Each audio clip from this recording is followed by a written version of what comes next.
Nós vamos para o estudo do Tânia diário para a data correspondente a 15 de Shvat, Tu Bishvat, Ano Novo das Árvores, etc. A partir de agora nós estamos no meio do capítulo 24. O Alter Rebbe nos explica em sequência o que ele nos explicou anteriormente.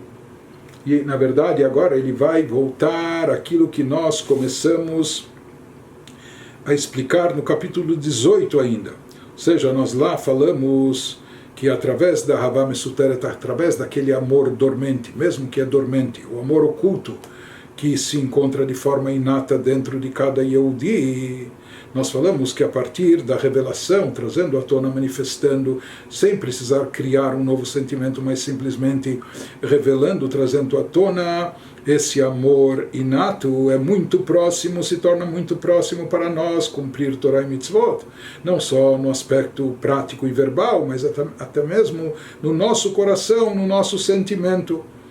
E nós explicamos, trouxemos como evidência para isso o fenômeno que mesmo o judeu mais irreverente, as pessoas mais levianas, eles possuem esse amor poderosíssimo, inabalável, a ponto que nós vimos no decorrer da história que vários Yehudim foram até o martírio para santificar o nome de Deus e não negar a sua fé judaica, a sua fé num Deus único.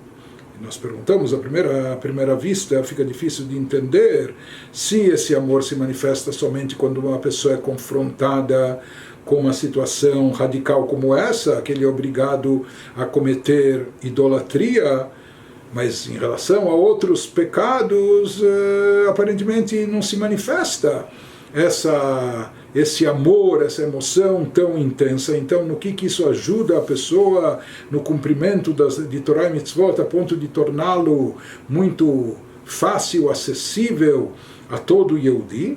Então, isso que ele começou a nos explicar longamente nos capítulos anteriores, que os dois primeiros mandamentos, aquele que fala em acreditar em Deus, na unicidade de Deus, por um lado, e o segundo, esse mandamento de acreditar em Deus, na verdade, ele nos explicou como ele envolve dentro de si o cumprimento de todos os 248 preceitos positivos.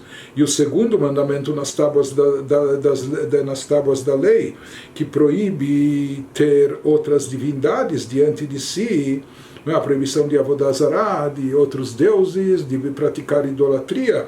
Isso é a raiz e a fonte de todas as 365 mitzvot, lo ta'aseh, preceitos proibitivos da Torá. E ele explicou o sentido mais profundo disso, que Anochi, o primeiro mandamento, acreditar em Deus na unicidade de Deus, é a mitzvah de acreditar na unicidade de Deus.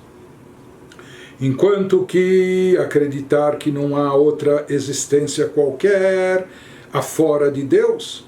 Portanto, tudo aquilo que a gente vê, tudo aquilo que a gente capta na nossa percepção, todas as criaturas do mundo, do universo, na realidade estão completamente anuladas diante de Deus. Ele não só é a fonte, não só ele é o Criador, mas é e continua sendo a fonte de existência de tudo é completamente dependente a ele, tudo está por completo anulado a ele. Por que a gente não vê e percebe isso a olho nu claramente? Então ele nos explicou que em função dos tzimtzumim, dos encobrimentos, da luz divina, e até o que é provocado pelas clipotas, chamadas cascas, que encobrem e ocultam essa revelação. Por isso, às vezes, na nossa percepção, a gente não vê, não percebe o quanto tudo é anulado diante de Deus. Porém, ele nos diz que isso é o que gera, isso é o que leva a Avodah Zarah. O que é Avodah Zarah? Idolatria, considerar que há uma outra força atuante, independente e autossuficiente, que tem poderes próprios, não é? Então esse é o conceito, a proibição de Avodah Zarah, de idolatria, algo que se considera distinto, apartado de Deus e não está anulado para ele, achando que tem força própria, independente, etc., por mais que até acredite na existência de Deus e na sua supremacia.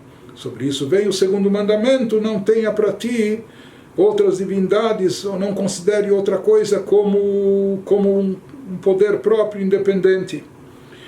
Ou seja, esses dois mandamentos abarcam, englobam dentro de si todas as mitzvot e averot, todos os preceitos positivos, derivados, portanto, da mitzvah de acreditar na unicidade de Deus, estar alinhado com a sua vontade, estar anulado diante de Deus, que é a única existência, e fazer aquilo que é a sua vontade, e a proibição de todas as averot, de todas as transgressões, uma vez que ele nos falou que todas as transgressões originadas da Sitra Achra, do lado negativo, tem a ver com a Avodah Zarah, com considerar uma coisa à parte, é igual à idolatria. Em outras palavras, o que a gente aprendeu de todos esses capítulos? Que através de Torah e Mitzvot a gente se unifica plenamente com Deus, conforme vimos no capítulo anterior 23. Por outro lado, conforme nós estamos vendo nesse capítulo agora 24, através da haverá, através de uma transgressão qualquer que seja, mais ou menos grave, através de transgressão da vontade divina, com isso a gente se desvincula, se separa de Deus de uma forma máxima, a ponto de estarmos espiritualmente num nível inferior às próprias forças do mal, a Klipá e Sitra Achra. Por isso, daqui nós entendemos, a partir dessa explicação, como que ao cumprir cada mitzvah, toda e cada mitzvah, com isso nós estamos cumprindo o Anochi, o primeiro mandamento dos 10, ou seja, estamos nos ligando, se unificando com a unicidade de Deus, enquanto que cada transgressão tem a ver também com a proibição de idolatria, de atribuir importância e força e poder ou existência própria a outra coisa. Assim como a idolatria nos separa, nos aparta, nos desvincula de Deus, todas as outras transgressões também têm o mesmo efeito. Então, a partir disso, nós voltamos ao assunto inicial, a gente percebe aquilo que a gente perguntou, se o amor dormente a Deus se manifesta apenas quando a pessoa, quando o Yehudi é encostado contra a parede, sendo obrigado a fazer Avodah Zarah, idolatria, então do que isso vai nos ser útil em relação à prática, ao cumprimento de todas as outras mitzvot? Então, a partir disso fica claro, ele está nos dizendo, seja com toda essa explicação, que esse amor oculto a Deus presente dentro de nós, ele tem que se despertar em qualquer momento quando a pessoa é desafiada pela inclinação negativa no cumprimento de qualquer mitzvah, não é? Se o Yetzer Hara, essa inclinação negativa, quer desestimular a pessoa a cumprir um preceito positivo, ou quer impeli-la a fazer e cometer uma transgressão, uma proibição, então, isso deve se despertar dentro dele, ou seja, essa fé em Deus intensa que possui, que nós vimos que se encontra na Chokhmah, e que é a fé intensa, que ela gera esse amor inabalável por Deus, etc.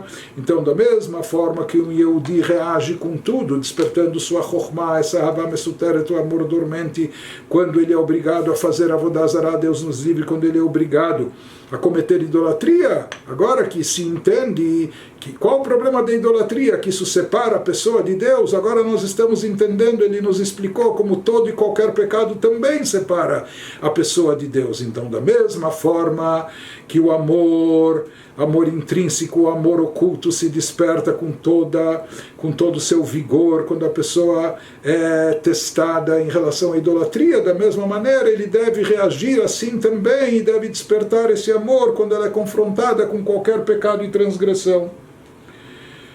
Por isso ele continua nos dizendo, Velachen amru rezal al pasuk tistei ishto ein adam over averá vechulei. Por isso, ao comentar em um versículo da Torá, que nos fala sobre uma suspeita de adultério, pecado gravíssimo, se a pessoa, ou se a esposa de um homem se desviar, tiste em hebraico, isso, como a gente vai ver, é da mesma raiz, apenas trocando sim pelo shin, o pontinho, tiste, shtut, da palavra shtut, que significa tolice, etc. Mas ele nos diz, os nossos sábios comentam, se a esposa de um homem se desviar com outro homem, nossos sábios ensinam sobre essa nuance da palavra tiste com tiste, que vem, aqui tiste não de listot, de beber, porque uma é com tet e outra é com taf, mas aqui tiste é desvio, E tishte, da palavra shtut. Shtut, como a gente falou, é tolice, bobeira. Um homem não peca a menos que um espírito de desvario, ruach shtut, entra nele. Ou seja, quando os nossos sábios eles comentam esse versículo, interpretam esse versículo que está falando do pecado grave de adultério, eles nos dizem que uma pessoa só comete um pecado, e não somente um pecado grave como adultério, mas qualquer pecado. Uma pessoa só comete um pecado quando ele é invadido, acometido por um espírito de desvario, por um espírito de tolice, dá um branco nele, não é? Ele se convence de bobagem, ele é invadido por um ruach shtut. Ele nos diz porque אפילו אישה מנאפת שדעתה קלה הייתה מושלת ברוח תאוותה לולי רוח שטות שבה מכסה ומסתיר ומעלים את האהבה המסותרת שבנפשה האלוקית לדופקה באמונת השם וייחודו ואחדותו ולא להיפרד חס ושלום מאחדותו, אפילו נוטלים את נפשה ממנה לעבוד עבודה זרה חס ושלום, ואפילו בהשתחווה לבדה בלי שום אמונה בלב כלל. Traduzindo, por que nós afirmamos, os nossos sábios dizem que uma pessoa só comete um pecado quando ele é acometido por um espírito de tolice? Pois até mesmo uma pessoa que está em um nível espiritual baixo, como essa mulher nesse momento, como adúltera de espírito fraco, mesmo ela poderia ter controlado os seus desejos luxuriosos se não fosse o espírito de desvario dentro dela, que encobre, oculta e esconde. Qual é o efeito desse espírito de tolice que invade a pessoa? É de anestesiar o seu lado positivo, de anestesiar a sua alma divina, de anestesiar esse amor intrínseco que ela tem por Deus. Então, o efeito desse espírito de desvario é que encobre, oculta e esconde o amor dormente em sua alma divina.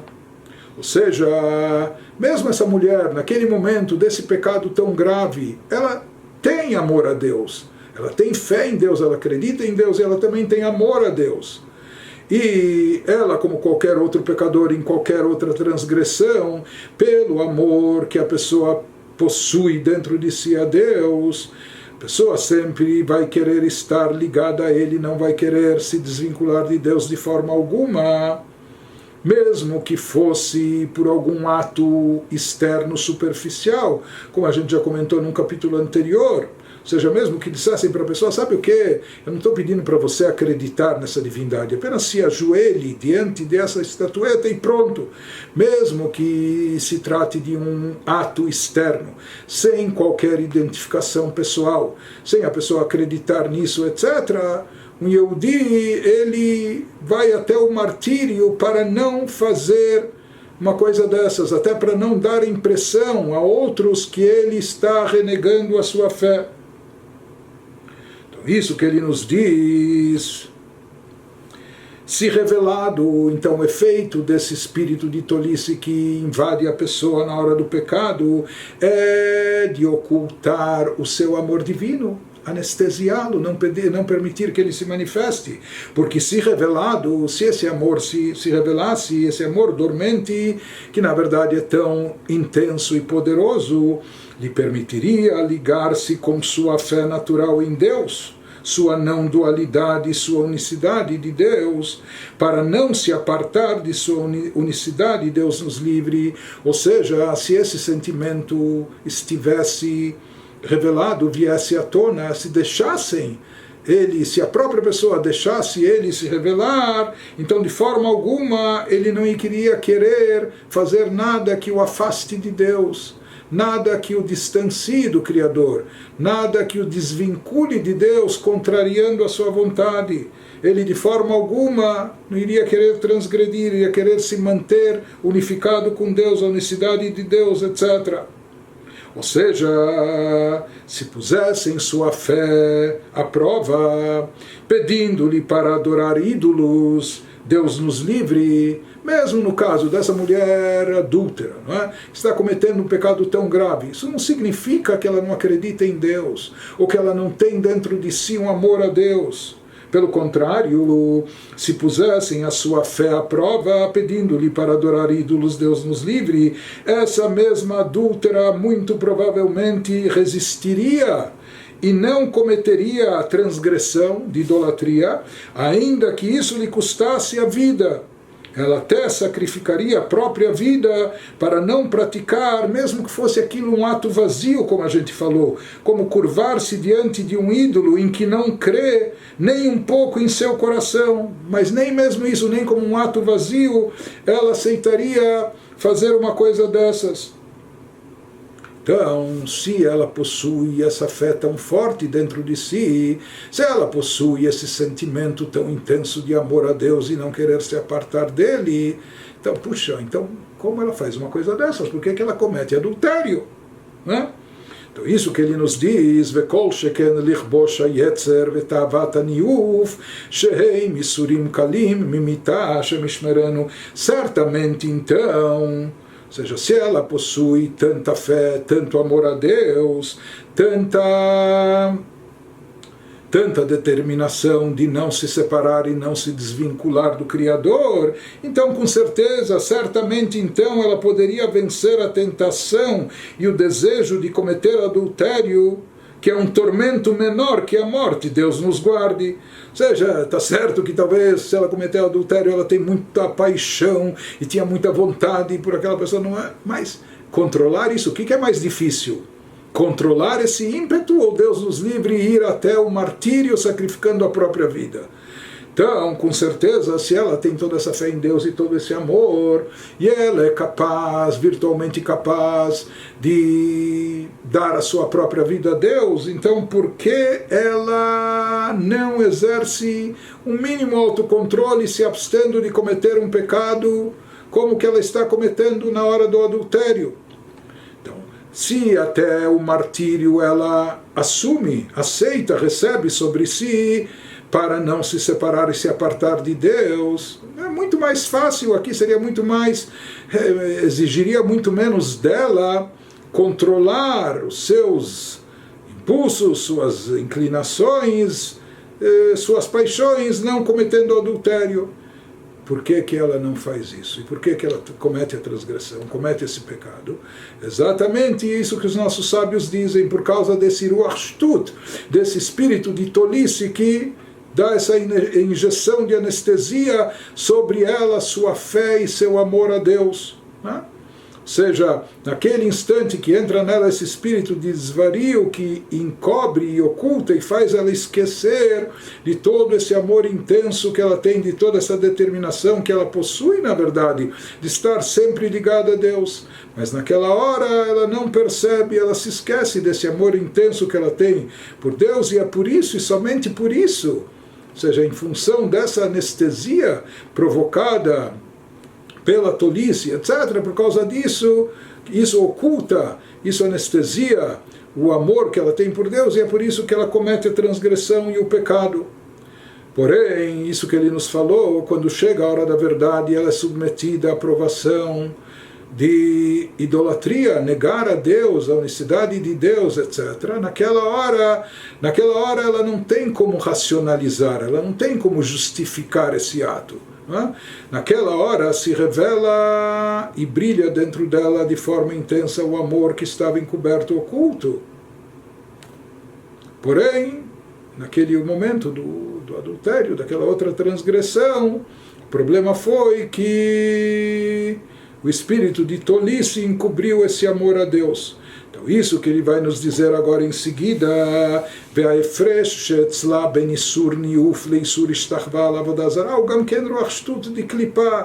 ou seja, o espírito de tolice, as armas, instrumentos, ferramentas da clipá, do campo do mal, da inclinação negativa da pessoa, ela tem muita tática e muita estratégia também. Então, ele nos diz que a distinção que ela presumivelmente faz em sua mente entre a proibição de curvar-se diante de um ídolo e de adultério, alegando que o último adultério constitui uma transgressão muito menos grave se comparada à idolatria, né? E portanto tolerável. Esse argumento também é derivado do espírito de desvario da clipá. Essa distinção é uma distinção errônea, tola. Na realidade, isso também é um engano, isso faz parte da estratégia da inclinação negativa. Ou seja, como aquela pessoa que diz, olha, ele cometeu um pecado, 2, etc. Mas ele diz, olha, mas eu acredito em Deus, e plenamente, eu sou um bom judeu no coração, e etc. Então, e essa mesma pessoa, de fato, se ele for desafiado em relação a fazer Avodah Zará, a idolatria, ele é capaz de sacrificar a própria vida, ir até o fim. Então, por que ele faz essa distinção? Ou aqui essa mulher, por que ela faz essa distinção entre idolatria e adultério? Ele nos fala também, isso faz parte do espírito de tolice. Na realidade, esse espírito de tolice quer convencer a pessoa que com essa transgressão do adultério ela não está se separando de Deus ainda, diferente da idolatria. E, em consequência disso, nessa ou em qualquer outra proibição que a pessoa é testada ou é seduzida, ele vai e faz porque... Ou seja, quando ele vem fazer essa transgressão, ele não se lembra desse amor intenso que ele tem derivado daquela fé inabelável em Deus. Por quê? Porque ele acha que com isso ele ainda não está se apartando, se separando totalmente de Deus. Porém, quando chega a Avodah Zará, a idolatria, daí nesse caso não há mais camuflagem, não há mais disfarce. Nesse caso o espírito de desvario, o espírito de tolice não consegue mais enganar a pessoa, seja nesse instante que, como hora da verdade, essa pessoa leviana e irreverente, até agora o seu amor a Deus estava dormente, mas quando chega a provação, o teste de Avodah Zará, de cometer idolatria, de negar a Deus, a unicidade de Deus, aquele amor finalmente se desperta, acorda e acaba fazendo com que a pessoa vá até as últimas consequências para manter a sua fé, a sua fidelidade a Deus. Então, o que a gente vê e conclui disso é que esse espírito de tolice, de desvario, ele provoca uma dupla ação sobre a pessoa. Número 1, ele encobre e oculta o amor a Deus que a pessoa tem, a fé intensa que o Yehudi possui, fazendo com que a pessoa não se lembre desse amor, desse sentimento intenso na hora de cometer o pecado. E o motivo disso, de que esse amor não se desperta naquele instante, é em função do segundo efeito que provoca a força do mal dentro da pessoa na hora de pecar, ou seja, que ele também convence a pessoa, enganando-a, que, olha, tem uma grande diferença, tudo bem, esse pecado, idolatria, esse pecado é um pecadinho, ou mesmo que é um pecado grave, mas você continua sendo um Yehudi, você ainda tem fé, você continua sendo uma pessoa crente, etc. Então, esse equívoco que o mal leva a pessoa a considerar, achando que há uma diferença entre adultério e a proibição de se curvar para Avodah Zará, para a idolatria, esse é o segundo efeito desse espírito de tolice. Então, por que ele consegue encobrir sobre esse amor, não fazendo que ele se rebele, como dizendo, olha, você não precisa acionar aqui, porque tua fé aqui não está em jogo. Teu amor a Deus vai ser conservado, mesmo com esse pecado. Isso é o segundo equívoco que leva a pessoa a cometer essa ação. המלבשת לנפש אלוקי דת בחינת חוכמה שבאה ולא עד בכלל מפני אור השם המלובש בחוכמה כנ"ל. Ele nos diz porque o desvario, o espírito de desvario pode obscurecer a influência da alma divina, mas isso ocorre somente até o nível de Chokhmah, ou seja, até Chokhmah, porém sem incluir a Chokhmah. Como a gente já viu que o nível de Chokhmah é o nível onde se encontra aquela fé supra-racional, acima transcendental, acima de qualquer outra coisa. Isso está relacionado com esse sentimento, com esse amor intenso que o Yehudi possui de forma intrínseca como herança dos nossos patriarcas. Ou seja, ele nos diz que toda essa racionalização, todas essas falsas justificativas, todos esses pretextos, sabe o que? Você vai fazer esse pecado, você comete adultério, mas você ainda é um bom Yehudi, você tem fé, etc. Tudo isso pode convencer a pessoa num certo nível emocional, num certo nível intelectual, mas isso não chega a afetar o nível de Chokhmah da alma divina. Chokhmah é aquilo que está relacionado com a emuná, com a fé. Quando se trata da fé, não adianta mais racionalizar, justificar, explicar, etc. Lá a clipar as forças do mal, elas não conseguem mais disfarçar, ocultar essa realidade. Por isso, quando se evidencia a fé da pessoa, ou seja, quando vem à tona o nível de Chokhmah dela, lá não há mais encobrimento, não há ocultação, nem da fé, nem do amor que ela tem a Deus. Porém, nos níveis mais baixos, quando ainda se trata aqui, ele imagina que é um pecado, que ele não precisa acionar a Chokhmah não se revelou, etc. Então ele pode dar 1001 justificativas, explicações, pretextos, etc. E lá esse espírito de desvario, de tolice, ainda pode e tem o poder de encobrir e ocultar sobre a fé e o amor que a pessoa possui a Deus. Porém, ele nos diz... Ou seja, ele nos fala que o espírito de desvario não pode obscurecer Chokhmah por causa da luz divina que está presente em Chokhmah, possibilitando que ela veja a verdade diretamente e rejeite toda a racionalização, conforme mencionado acima.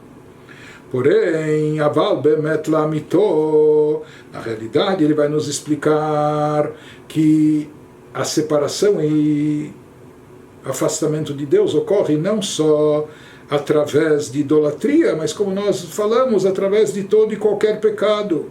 Aval bemet la'amito afilu aveira kala harei ha'ovra over al retzon ha'elyon baruch hu ve'hu betachlit ha'perud meichuto ve'achduto yitbarach. Porém, na realidade verdadeira, a ideia de que o adultério seria uma transgressão mais tolerável, e a pessoa continua acreditando em Deus, etc., é uma racionalização infundada, porque mesmo com uma transgressão menor, como nós vimos em termos espirituais, o transgressor viola a vontade divina e assim se separa completamente da unicidade e realidade não dual de Deus.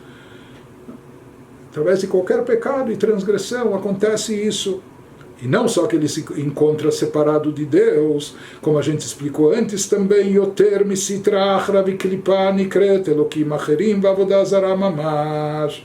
De fato, como aprendemos acima, o transgressor está ainda mais apartado de Deus, mais do que a sitrach raviklipa, mais do que as forças do mal que estão no plano abstrato, forças tão distantes dele, que são chamadas de outros deuses, como forças atuando contra Deus, e são chamadas por isso de outros deuses, e literalmente idolatria. Mas nós falamos que a pessoa, ao fazer o mal, ele se torna um agente do mal, e como ele não foi programado para fazer o mal, diferente dessas forças, não é? Então ele está num estado pior do que elas. Veioter mikol advarim anishpaim mimena baolam hazeh shem behemot tmeot vechayot veofot tmeim ushkatzim urmasim.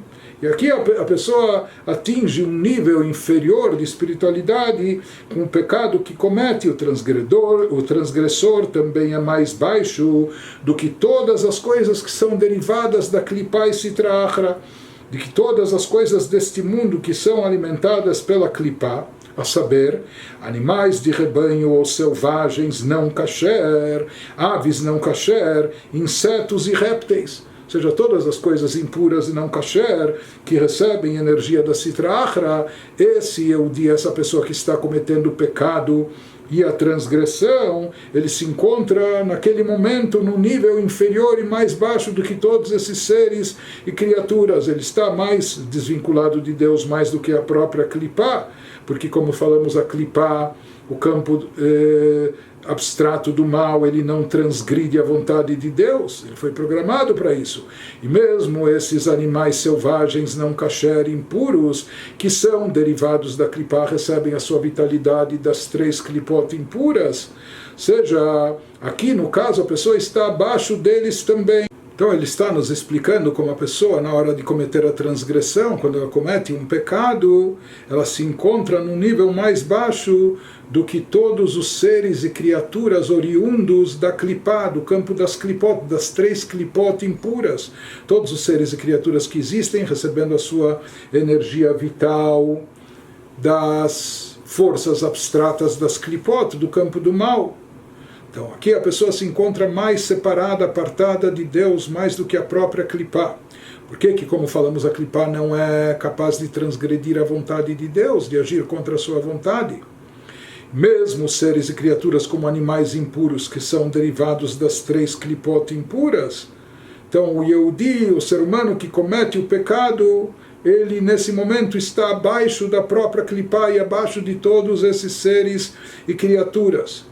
Porque esses seres e criaturas, na verdade, eles dão corpo à Klipá, dão consistência, porque as forças da Klipá e Sitrahra são forças abstratas, espirituais, a força vital de todos esses seres e criaturas. Já esses seres e criaturas impuros aqui nesse mundo, eles são criaturas físicas, materiais. E como nós falamos, quando o mal toma corpo, quando ele tem consistência, quando ele está presente em forma, não é só um espírito vagante, mas é alma dentro de corpo, quando ele tem um veículo aqui, então isso o torna pior a nível espiritual. Então esses seres e criaturas impuras, ou não kasher, etc., também são seres físicos nesse mundo terrestre. Mesmo assim, eles não contrariam a vontade de Deus. Os animais impuros, as aves impuras, ou os insetos, ou os répteis, são todas coisas impuras, que são transmissores de impureza, ponto de uma pessoa ter que ir no mikve, ou se manuseá-las, ou para se purificar, etc. Mas todas essas criaturas, todos esses seres, por mais que eles também estão no campo físico terrestre, material, mas eles não contrariam a vontade de Deus, diferente desse ser humano que está transgredindo a sua vontade. Isso que significa o dito dos nossos sábios no Talmud, de uma forma mais profunda, o Kmamar Itush Kadmach, como se diz, para a pessoa, o mosquito te precedeu. Então, o inseto te precedeu. Ou seja, o Talmud nos fala isso em que contexto? Dizendo que o ser humano, lembrando a nós que o ser humano foi criado no 6º dia do Gênesis, no último dia da criação, antes do Shabat. Por isso, se o ser humano se tornar arrogante e prepotente, então, para acalmá-lo, se diz a ele assim, fala o Talmud, do que você tem que se gabar, do que você tem que se orgulhar, se diz, saiba que até um mosquito veio antes de você, foi criado antes de você. Esse é o sentido literal da explicação, da interpretação dos nossos sábios, que o mosquito foi criado antes do ser humano.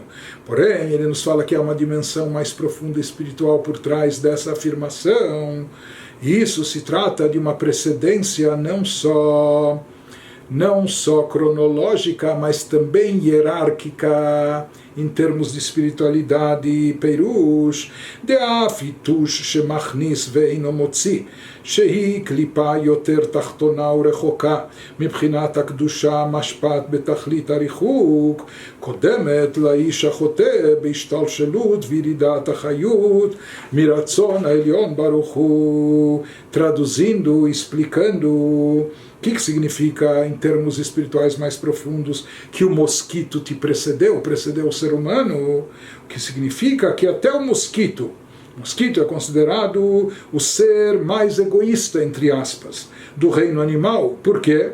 Porque ele tem um orifício para ingestão, ele suga sangue, ele se alimenta, etc., mas não tem para excreção. Ou seja, ele apenas absorve, ele apenas pega e toma para si, ele não solta nada, nem que seja excrementos, mas também não solta. Ele, nada sai dele, ele só entra, mas não sai. Isso é um indício de que ele é alimentado pela clipá mais baixa e mais egoísta. Então se diz que com isso ele personifica, ele representa a clipá, a força do mal mais baixa e mais egoísta. Daqui a gente vê que o campo da Kedushá, da santidade, é caracterizado por anulação. Na santidade se dá, se oferece, se doa. O contrário disso, aquilo que é egoísta, aquilo que é egocêntrico, aquilo que só quer tomar, reter, segurar, etc. Isso está associado com a clipá, com o campo do mal mais baixo. Então, até mesmo o inseto que ele tem essa característica, até mesmo o mosquito que tem essa característica, não é? É a clipá mais baixa e mais egoísta, e portanto está distante das forças da santidade. Por quê? Porque a marca da santidade, o que é? É o oposto do egoísmo. A disposição para doar, mesmo aos que estão muito longe. Não é? Ainda assim, até esse mosquito, mas isso que ele está nos dizendo, que o Talmud afirma que se diz para o homem, para o ser humano, quando ele não faz jus da sua condição, quando ele peca e transgride a vontade divina, que saiba que até o mosquito te precede, vem antes, está acima de você, é melhor que você. Ainda assim, até esse mosquito extremamente egoísta precede e excede espiritualmente a pessoa que transgride. Aquela pessoa que transgride é porque ela está buscando só autossatisfação, autorrealização, realização do seu prazer, do seu bel prazer, da sua vontade, do seu interesse. Então esse egoísmo, esse egocentrismo por parte da pessoa o coloca numa condição inferior até do mosquito, até da clipá mais baixa, porque o mosquito foi criado dessa forma para ser assim, ele não tem opção, não tem escolha, diferente da pessoa, foi criada com um propósito muito maior, com uma expectativa muito maior, e aqui a pessoa está decepcionando. Ou seja, ele nos diz,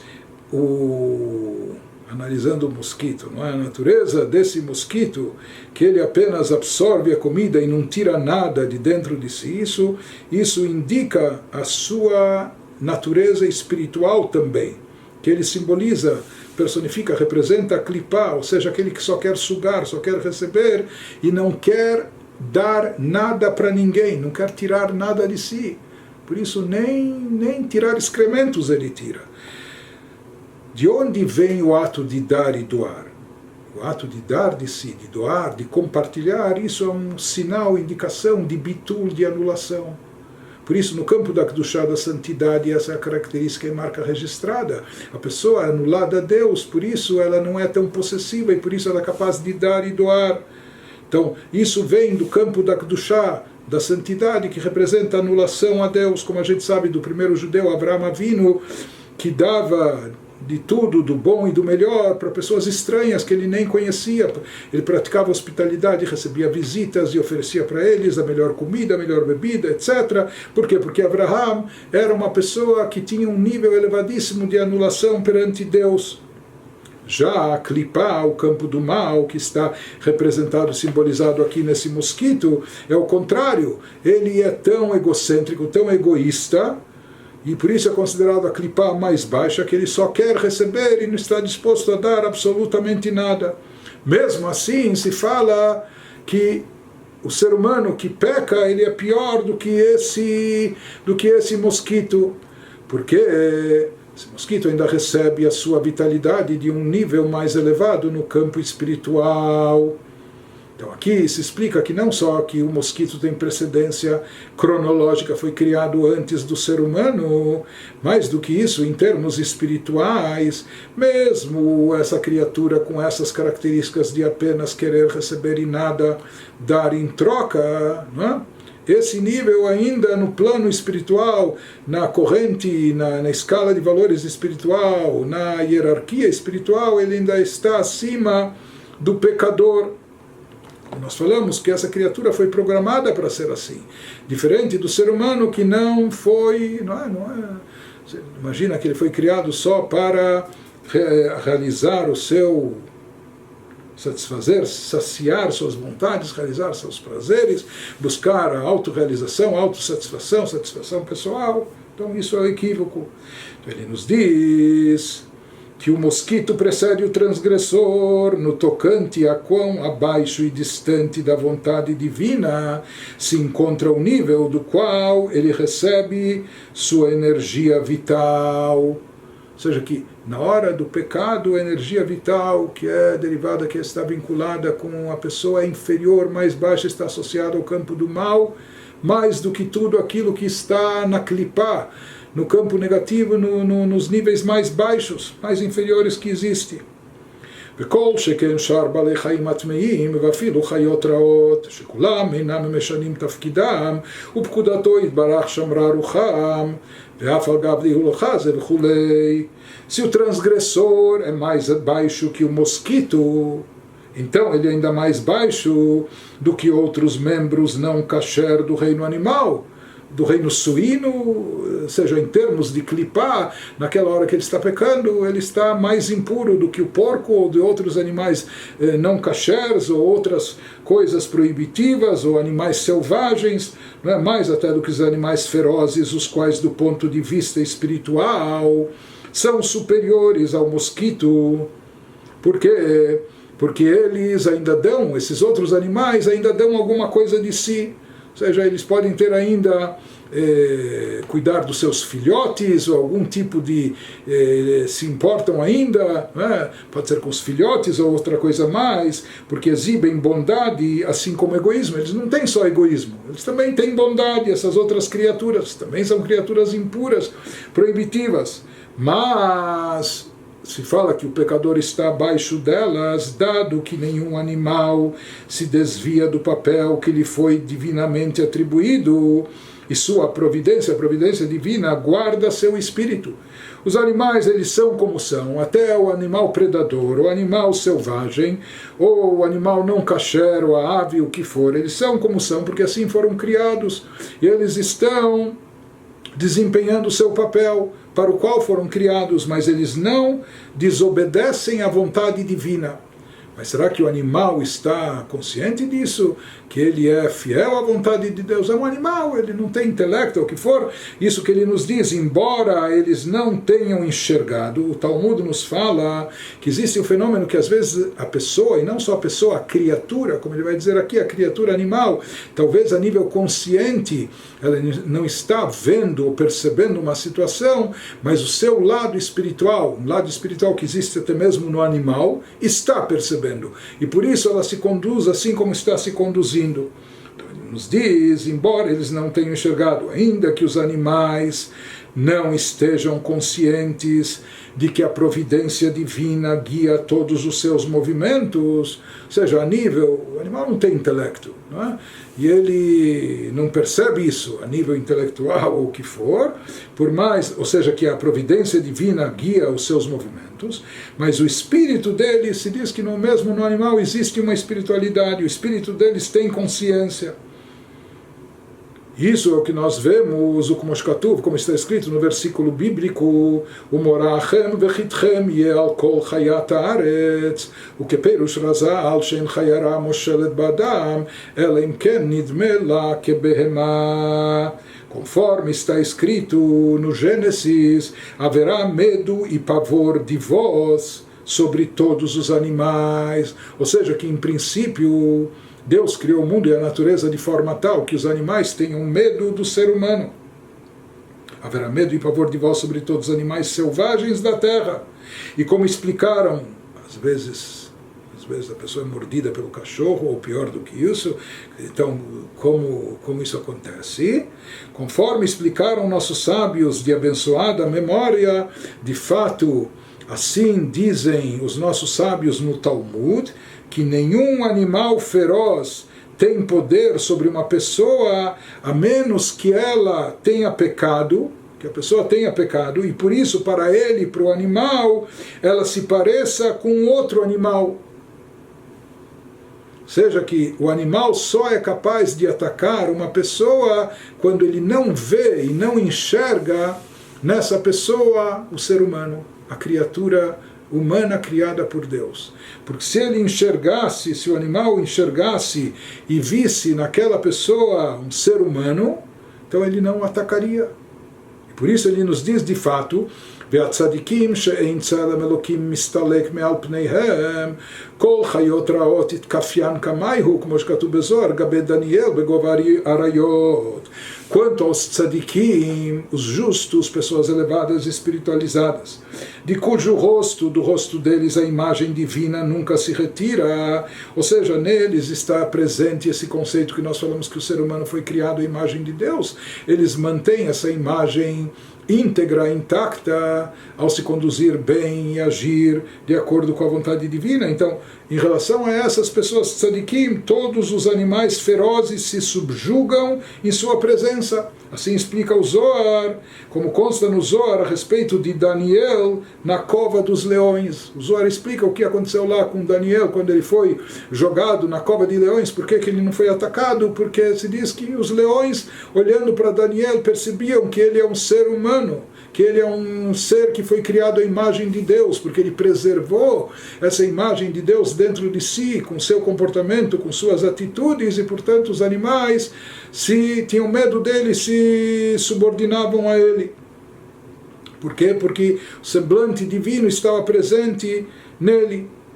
Então, por mais que os animais, a nível consciente, não percebem isso, mas se diz que o espírito deles percebe de forma tal, a tal ponto que eles são capazes de distinguir quando a imagem de Deus está presente num ser humano e quando não.